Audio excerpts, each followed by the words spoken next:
तो CBSE 10th का result निकल गया। सारे बच्चों को बहुत बहुत कॉन्ग्रेचुलेशंस। आपका रिजल्ट जो भी हुआ वो अच्छा हुआ।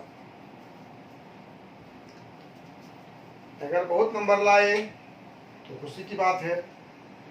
अगर एक्सपेक्टेशन से कुछ नंबर कम हो गया है तो अपॉर्चुनिटी है आपके लिए कि आगे आप और अच्छा करेंगे। ठीक है, इसलिए जो आ गया आपको कोई विश्लेषण नहीं करना है। विश्लेषण करना है कि अब जो आने वाला समय है वो हमारा बेहतर कैसे होगा, है ना। अगर अभी कुछ कमी रह गई तो उसका एनालिसिस करना है और अगले परीक्षाओं में इससे बहुत बेहतर करना है, इसका प्रॉमिस करना है ना।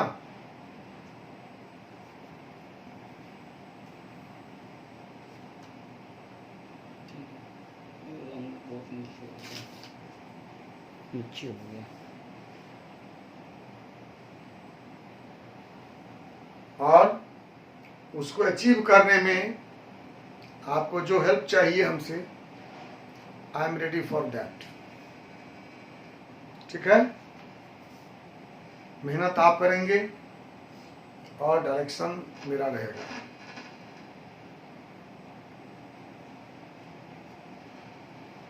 कल हम लोग पढ़े थे फोटो इलेक्ट्रिक इफेक्ट, उस पर कोई न्यूमेरिकल मिला? कोई न्यूमेरिकल था उस पर, फोटो इलेक्ट्रिक इफेक्ट पर? नहीं था।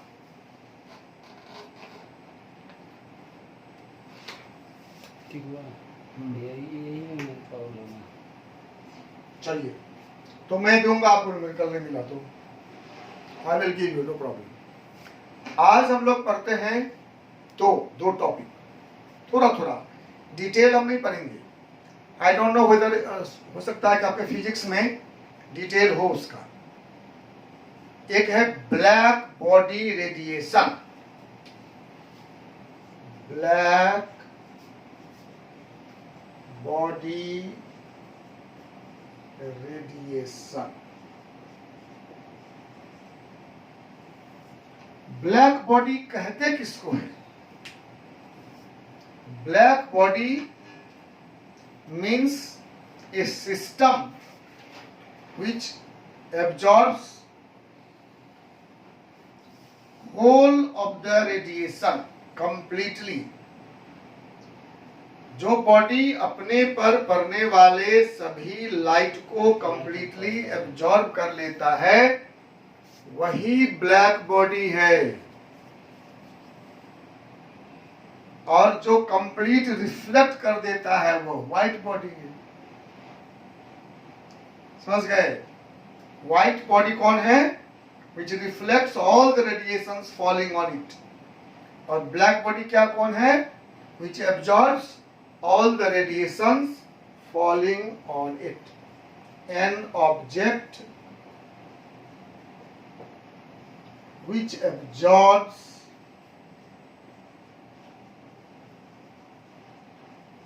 whole of the radiations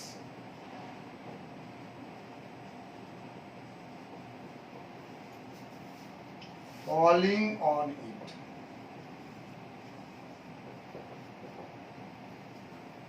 An object which absorbs whole of the radiation falling on it। आप जो भी देखते हैं अपने आसपास ब्लैक बॉडी, समझिए कि ये कंप्लीट रेडिएशन को एब्जॉर्ब कर लेता है। आपके काले बाल हैं, इसका मतलब हुआ कि ये सारे रेडिएशंस को एब्जॉर्ब कर लेता है। अब गौर करना, कोई बहुत बड़ा बहुत गहरा कुआं, कुआं समझते देखे कभी? वेल कुआं। अगर कोई बहुत गहरा कुआं देखे होंगे तो उसको क्या दिखाई पड़ता है? उसको भीतर नीचे कुछ नहीं दिखता है, ब्लैक दिखता है। एक बड़ा सा पाइप हो लंबा, सुरंग जैसा, उसमें देखेंगे तो क्या दिखाई देगा? कुछ भी नहीं। क्यों?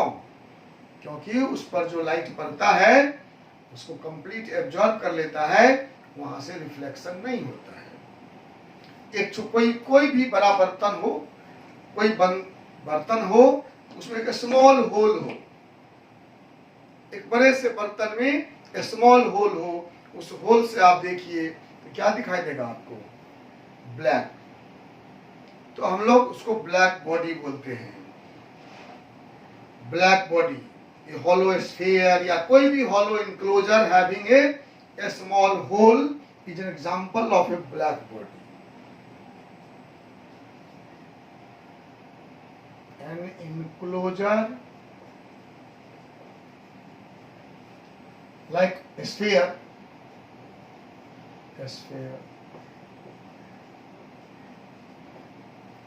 having a small hole is black body. कोई बड़ा सा बर्तन आपके घर में है कंप्लीट, जो चारों तरफ से बंद है, उसमें स्मॉल होल कर दीजिए। या कोई कमरा है, सभी तरफ से बंद कमरा हो, उसमें एक होल से देखो, उसमें क्या दिखाई देता है? एवरीथिंग ब्लैक दिखाई देगा। तो वो ब्लैक बॉडी है, जो उसमें जो भी रेडिएशन आता है उसको वो कंप्लीट एब्जॉर्ब कर लेता है। ठीक है? और इस ब्लैक बॉडी से जो रेडिएशन निकलता है उसे हम लोग कहते हैं ब्लैक बॉडी रेडिएशन। ठीक है? Radiations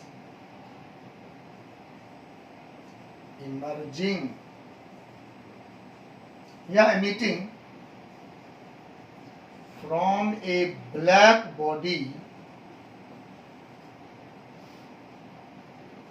is called what? Called black body radiation। Simple बात है, ब्लैक बॉडी से निकलता है, इसे नाम इसका ब्लैक बॉडी रेडिएशन है। आप लोग अपने को इंडियन क्यों बोलते हैं? इंडियन क्यों बोलते हैं? बोलिए। क्योंकि आप इंडिया में रहते हैं, इसलिए आप इंडियन बोलते हैं। ठीक है? कोई दिक्कत? अब देखिए कि डिफरेंट बॉडी जो रेडिएशन निकालता है वह उस बॉडी के नेचर पर डिपेंड करता है, और सबसे ज्यादा जो रेडिएशन करता है वो ब्लैक बॉडी होता है। कांस्टेंट टेम्परेचर पर अगर आप 4-5 ऑब्जेक्ट लेंगे तो आप देखेंगे कि सबसे ज्यादा एमिशन कौन करता है? कौन करता है? Black body. ठीक है? The rate of emission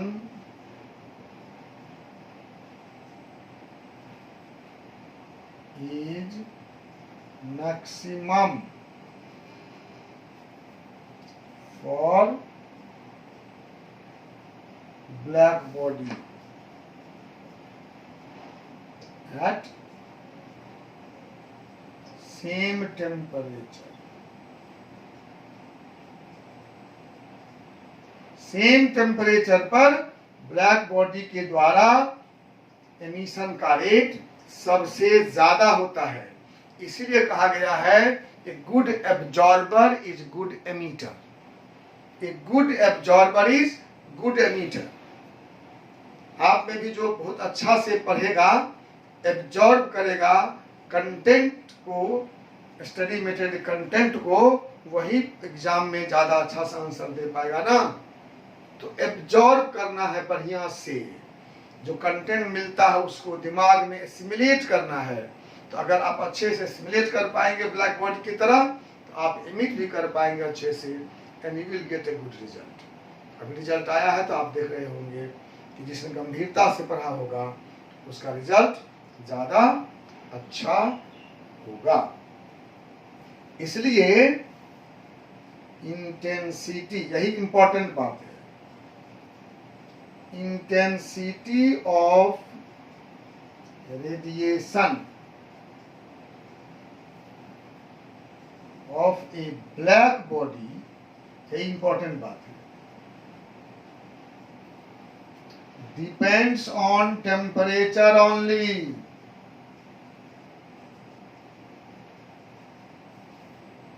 other जो ऑब्जेक्ट हैं उसमें ऑब्जेक्ट के नेचर और टेम्परेचर दोनों पर डिपेंड करता है, लेकिन जो ब्लैक बॉडी है उसके रेडिएशन का इंटेंसिटी सिर्फ टेम्परेचर पर डिपेंड करता है, नेचर ऑफ सॉलिड पर डिपेंड नहीं करता है।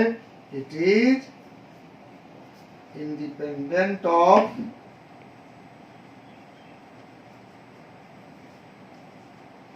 Nature of solid, it is independent of nature of solid. ये सॉलिड के नेचर से इंडिपेंडेंट है, ठीक है। ये ऑब्जर्वेशन हुआ, एक्सपेरिमेंटल ऑब्जर्वेशन। हम इसके थ्योरी के पीछे नहीं जाएंगे, वो फिजिक्स का काम है, ठीक है। हम सिर्फ ये जानेंगे कि ब्लैक बॉडी क्या है, ब्लैक बॉडी रेडिएशन क्या है और उसका कैरेक्टरिस्टिक क्या है।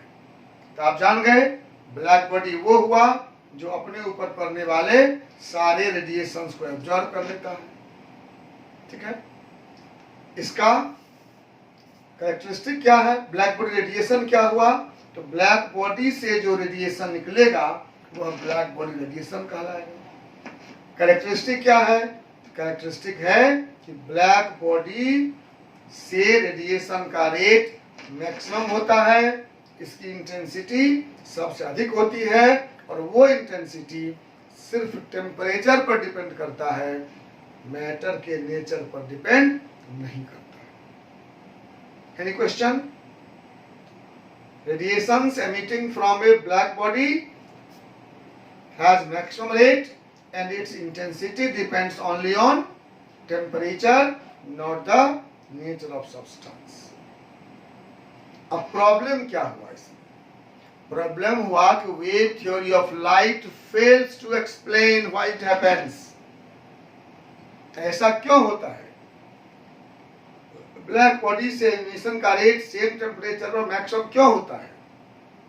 इसका इंटेंसिटी नेचर ऑफ मैटर से इंडिपेंडेंट क्यों होता है? टेम्परेचर पर डिपेंड क्यों करता है? इसका जवाब वेव थ्योरी नहीं दे सका, एक्सप्लेन नहीं कर सका, ठीक है। यही इसका मेन पॉइंट हम लोगों के लिए इंपॉर्टेंट है, बाकी अपना काम नहीं है। ये फिजिक्स में जब लाइट पढ़ेंगे आप या क्वांटम थ्योरी पढ़ेंगे तो वहां हो सकता है इसका डेरिवेशन हो, या इस क्लास में नहीं भी हो, अगले क्लास में हो। अपना पॉइंट क्या है? EMR थ्योरी, EMR थ्योरी मतलब electromagnetic radiation theory fails to explain the phenomenon of black body radiation. Black body radiation. Wave theory explain नहीं कर पाया कि ऐसा क्यों होता है। इसके बाद बहुत से नाम हैं, रेले है, जीन्स है, बहुत से लोग लगे इसमें। Ultimately Max Planck succeeded to explain black body radiation, but for that he has to announce that EMR theory is wrong. Max Planck ने कहा इलेक्ट्रोमैग्नेटिक रेडिएशन थ्योरी रॉन्ग है, रेडिएशंस वेव नहीं है, वो पार्टिकल्स हैं जिसका नाम दिया उसने क्वांटम। ये स्मॉल पैकेट है, एनर्जी का पैकेट है जिसका नाम है क्वांटम। एनर्जी क्वांटाइज्ड है, ठीक है। यही अपना काम है। Max Planck explain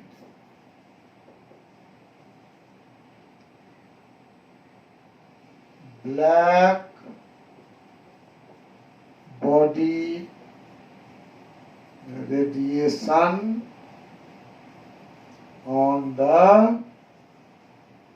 basis of his quantum theory. Quantum theory E equal to H nu दिया था मैक्स प्लांक ने। H कांस्टेंट है, न्यू फ्रीक्वेंसी है, E एनर्जी है। E is energy of radiation.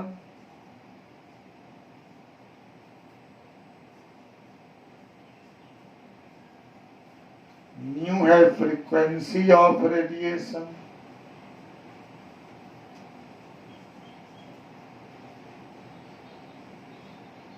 और H है प्लांक्स कांस्टेंट।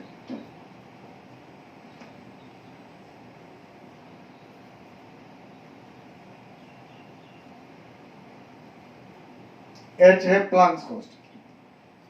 ये थ्योरी कहता है कि एनर्जी इज क्वांटाइज्ड, पैकेटेड, ऐसे।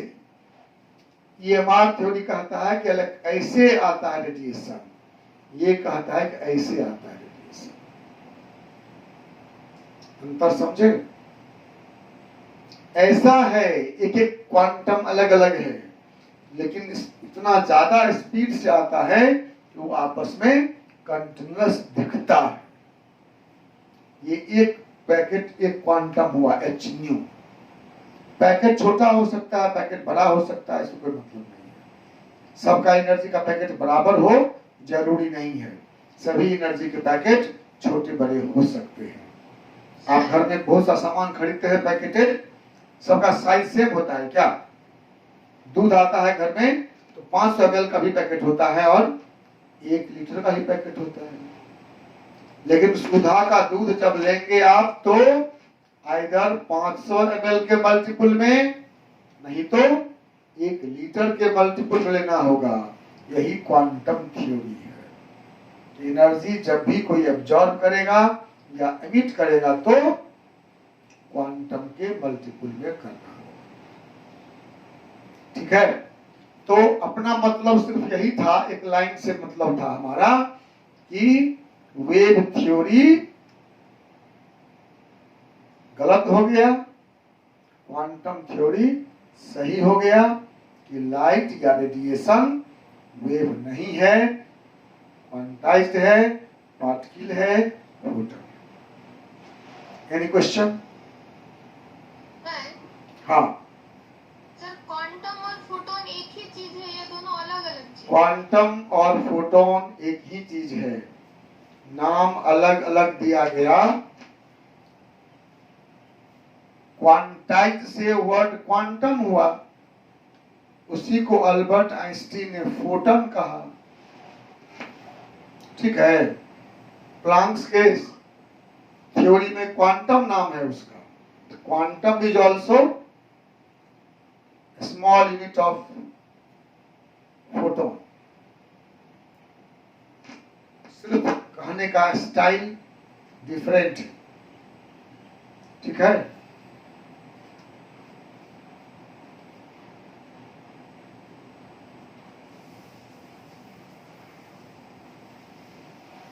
तब है क्वांटम एक जनरल वर्ड है, हम फोटोन मेनली लाइट के लिए यूज करते हैं, ये डिफरेंस है,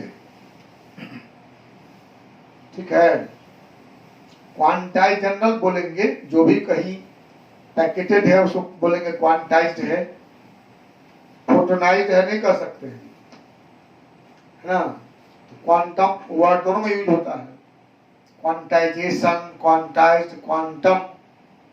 फोटोन सिर्फ रेडिएशन के लिए यूज करते हैं, वो भी पर्टिकुलरली लाइट के लिए। फोटो से हुआ फोटोन, फोटो मीन्स लाइट। चलिए अब लोग पढ़ते हैं तीसरा, क्या बताइए, competence effect. Competence effect, H Compton ने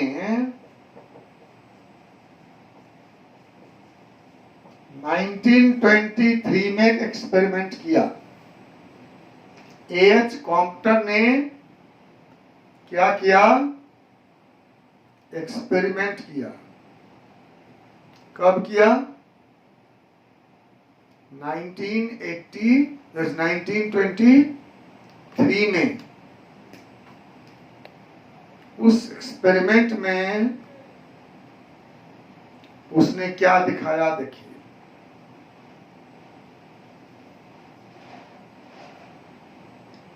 एच कॉम्पटन ने लाइट एलिमेंट पर एक्सरे का बम्बार्डमेंट कराया।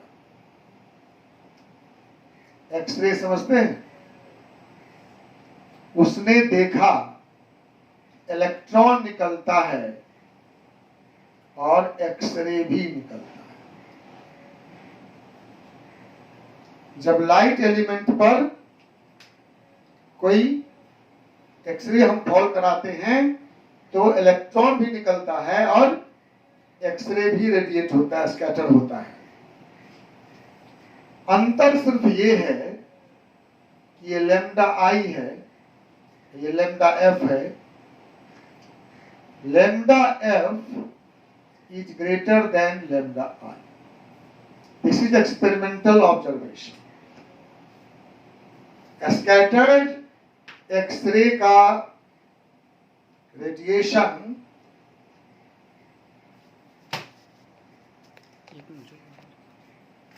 स्कैटर्ड एक्सरे क्या देखा,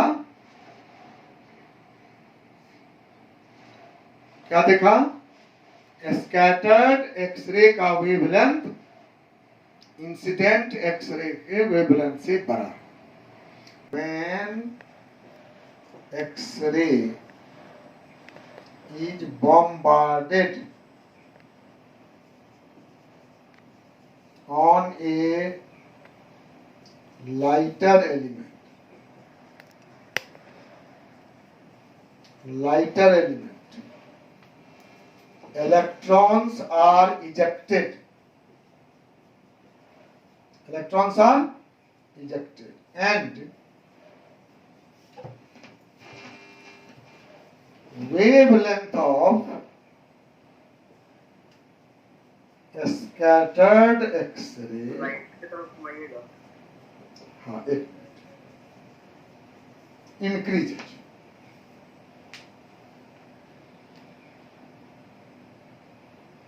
ठीक है, ठीक है ना?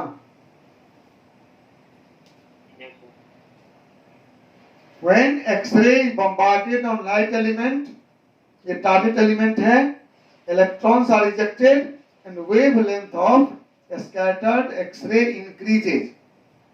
Scattered X-ray का wavelength increase कर जाता है। तो क्या? तो ये again EMR theory fails to explain this effect. ये अपना पॉइंट है। EMR theory fails to explain competence effect। ऐसा क्यों हुआ, वेवलेंथ में शिफ्ट क्यों हुआ, कॉम्पटन शिफ्ट बोलते हैं इसको हम लोग। ये कॉम्पटन शिफ्ट क्यों हुआ, इसका जवाब भी नहीं था किसके पास, EMR थ्योरी के पास। तब कॉम्पटन ने इसको आइंस्टीन के फोटन थ्योरी से एक्सप्लेन किया। कैसे एक्सप्लेन किया, अब आप गौर से देखिए।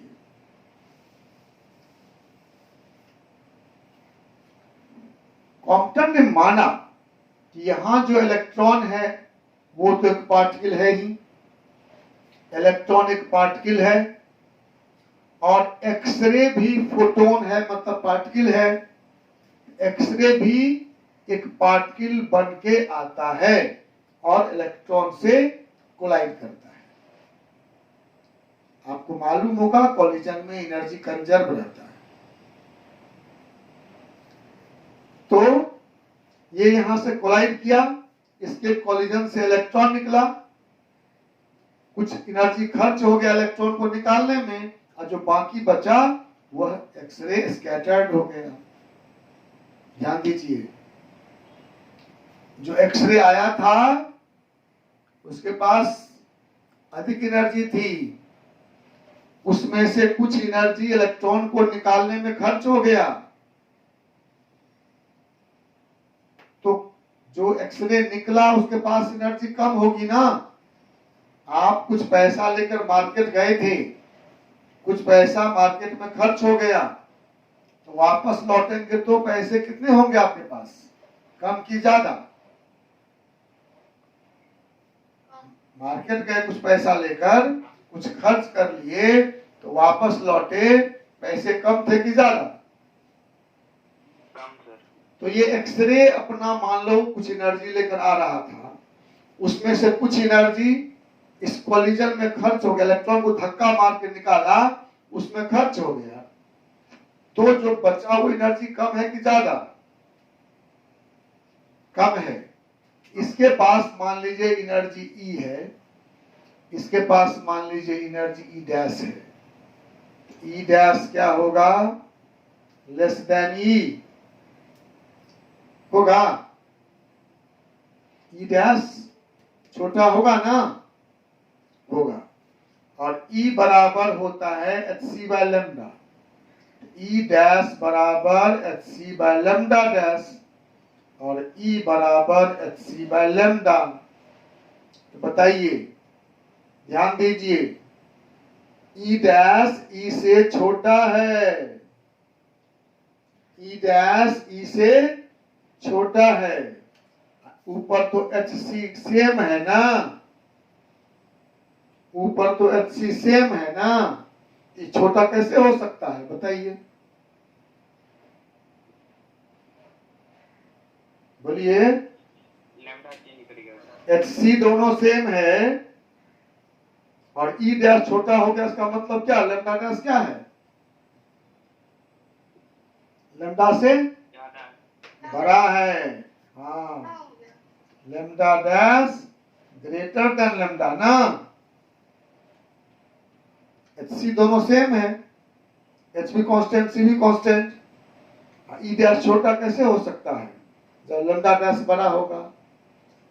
लेमडा डैश बड़ा हो गया, एक्सप्लेन हो गया। तो कैसे एक्सप्लेन हुआ? जब हम माने कि ये भी एक पार्टिकल है, टकरा या कॉलिजन हुआ, अगर इसको वेव मानेंगे तो वेव से कॉलिजन नहीं होता है। वेव कोलाइड नहीं करता है, पार्टिकल कोलाइड करते हैं। तो जब रेडिएशन को पार्टिकल माना गया, फोटन माना गया, तब ये एक्सप्लेन हुआ कि a photon collide with an electron and supplies a part of its energy with which electron is ejected. As a result, energy of X-ray decreases and therefore wavelength increases. This is explanation of Compton's effect. कोई दिक्कत? कोई दिक्कत है तो बताइए। Wave मानकर इसका explanation नहीं हुआ। We shall not go into detail, क्योंकि हमको तो सिर्फ ये साबित करना है कि वेव थ्योरी सही नहीं है, उसके पक्ष में क्या क्या बात है। ठीक है? Photon collides with electron, some of its energy is consumed in ejection of electron. Ejection of electron. As a result, energy of scattered X-ray decreases. Hence, wavelength increases. ठीक है, तो एक बार फिर से सुन लीजिए ध्यान से कि जब लाइट एलिमेंट पर एक्सरे फॉल कराते हैं तो इलेक्ट्रॉन का इजेक्शन होता है और एक्सरे का स्कैटरिंग होता है, और इस स्कैटर्ड एक्सरे का वेवलेंथ इंसिडेंट एक्सरे के वेवलेंथ से लॉन्गर होता है। बात खत्म। ये ऑब्जर्वेशन एक्सपेरिमेंटल। वेव थ्योरी इसको एक्सप्लेन नहीं कर पाया। अल्बर्ट आइंस्टीन के थ्योरी ने ये रेडिएशन फोटोन हैं, ये एनर्जी पैकेट हैं, पार्टिकल हैं। ये कहा कि जब ये, चूंकि फोटोन भी पार्टिकल हैं, इलेक्ट्रॉन भी पार्टिकल है, तो फोटोन इलेक्ट्रॉन से कोलाइड करता है, कोलिजन से एनर्जी ट्रांसफर होगी, जिस एनर्जी को लेकर इलेक्ट्रॉन भाग जाएगा और जो एनर्जी बचेगा एक्सरे का वही स्कैटर होगा। इसलिए बचे हुए एक्सरे के पास एनर्जी कम है इंसिडेंट से, और एनर्जी कम है, दिखाया भी आपको हम। एनर्जी कब हो सकता है? जब लैम्डा बड़ा हो। ई बराबर एच सी बाई लैम्डा होता है, लैम्डा बड़ा होगा तो छोटा होगा। एक्सप्लेन हो गया।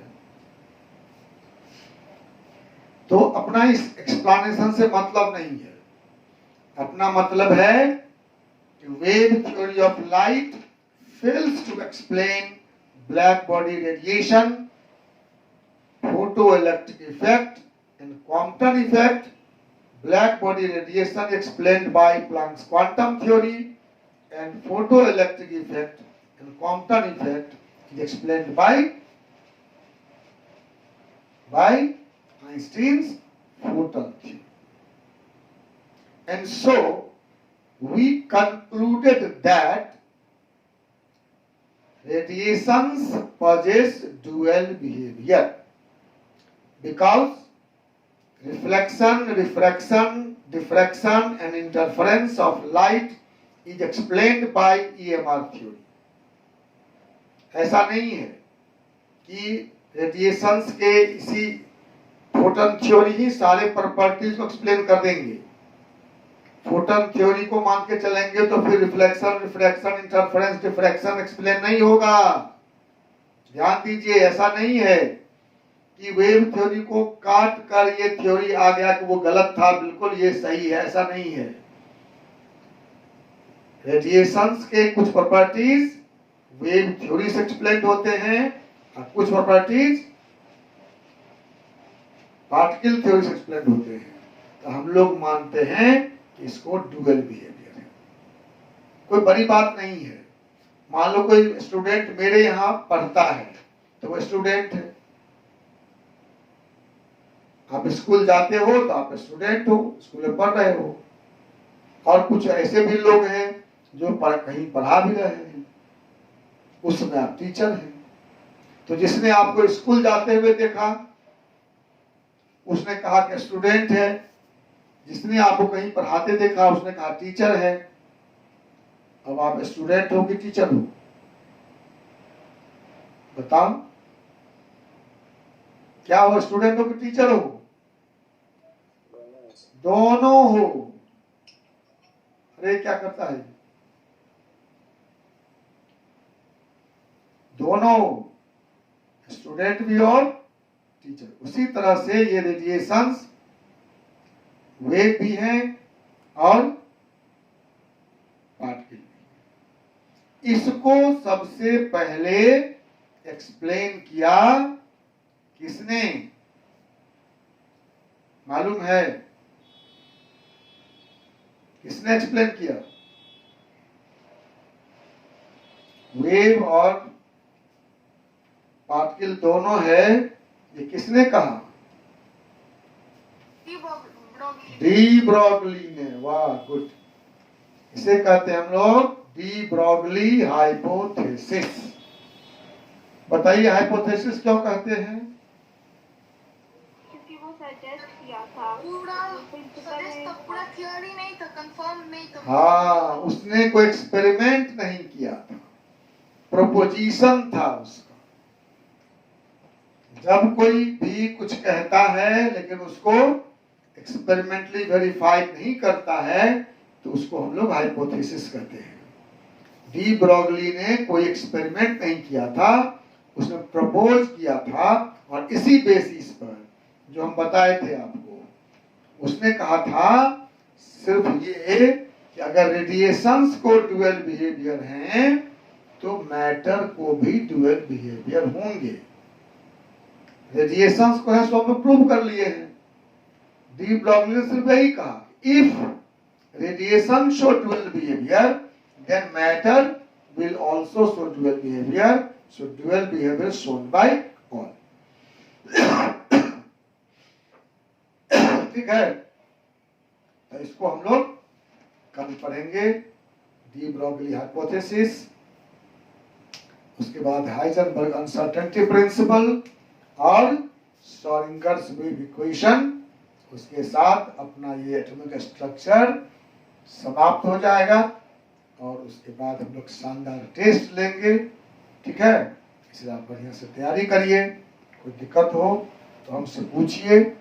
कल वाला पॉलिश प्रिंसिपल का हम बना दिए हैं वीडियो, फिर आज वो अभी अपलोड करेंगे कुछ देर में, और उसके बाद फोटो इलेक्ट्रिक इफेक्ट कर देंगे। ठीक है ना, पढ़ो खूब मन से, घर में वीडियो को भी पूरा इस बार पढ़ो, कुछ नया कंसेप्ट तो आएगा ही मन में, और अगर अच्छा लगता है तो कमेंट करो, कुछ उसमें कमी लगता है वो भी लिखो, उसको ठीक किया जाएगा, और अच्छा लगता है तो अपने फ्रेंड्स को फॉरवर्ड करिए, उसको भी कुछ लाभ मिल जाए आपसे, तो क्या हर्ज है इसमें। ठीक है, कितना मैक्सिमम फ्रेंड वो भेज सकते हैं अपने ग्रुप में, स्कूल ग्रुप में उसको भेजिए। Okay, thank you, wishing all a new good future in coming years। okay, labor hard, जो कुछ कमी रह गई उसको पूरा करना है, और उसमें मेरा जो सहयोग समर्थन चाहिए, I will be there always।